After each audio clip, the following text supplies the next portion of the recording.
And one of the other, I thought, really intriguing aspects, and I know you've talked a bit about this before, has Mhm. been your choice of the particular fabrics that you use, the colors that you choose, the fact that some of the faces are in tones of blue and others are in tones of reds and yellows.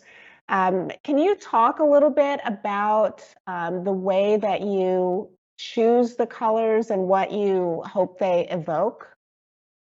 Sure. I mean, when I first started creating artwork, I was a painter. And I was a student at Howard University, and this was like the 1990s. My professors, a lot of them came directly out of the Afro-Cobra movement, which was the visual arm, if you will, of the Black Panther movement, a way that young Black African Americans in the 1960s could say with their artwork what other people were saying with their speeches and with their marches and with their actions. And that embracing of a Black identity also came with a new color palette, which they wanted to determine for themselves, not only just using color to depict a human being, but using color to depict an African American person whose roots are in the continent. So, what were the textiles like?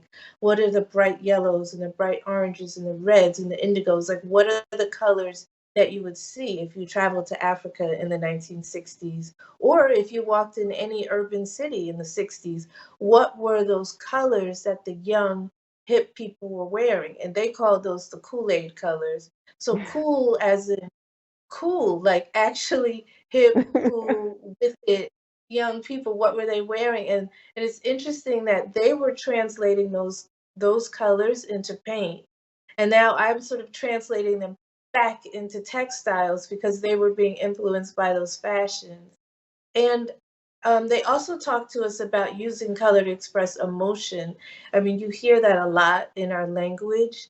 Um, we say that we have the blues, or somebody's green with envy, or, I was so angry that I felt myself go red, or I saw red, or I felt red. So I'm using those colors in an enhanced way to sort of give that insight.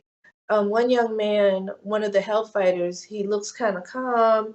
His head is kind of like tilted, lean back to the side. So when I see that, I'm thinking maybe this young man is the one who was more cool, more calm. Maybe he was calm under pressure. So I'm using colors that indicate calmness, like the blues and the greens of like a calm water, somebody who has more level vibes. But on the converse of that, there's one young man at the top, and he's kind of frowning in a way. He's looking at the viewer or looking at the photographer like, I do not trust you, man. And I'm not only reading you, but I'm finding you inadequate in some way.